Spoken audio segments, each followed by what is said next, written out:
Now we're going to inspect and sharpen a German style scissor. German style doesn't mean it was made in Germany, although this one has been.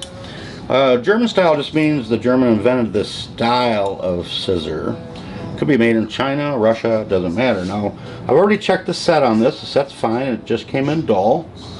And we did a visual inspection, and we found the degree, the angle that this single bevel edge needs to be sharpened at.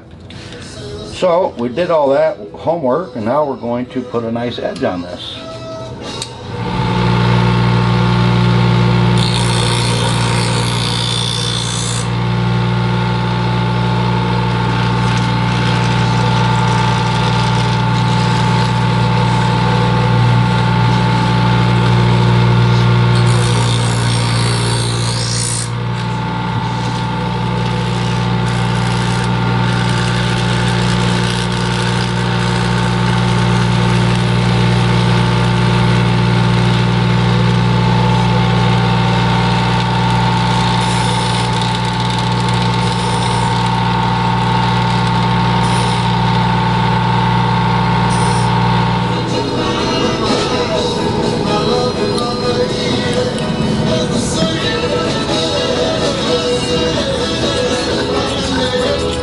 Feels excellent.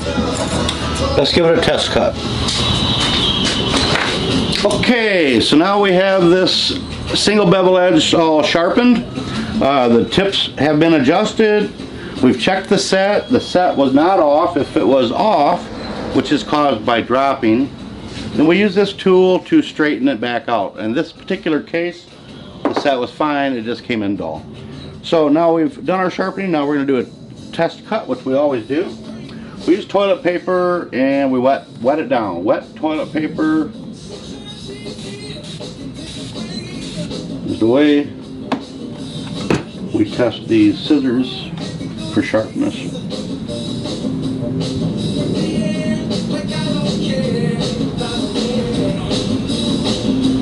As you can see, it's cutting perfectly. It cuts through wet toilet paper. It's going to do you a fabulous job.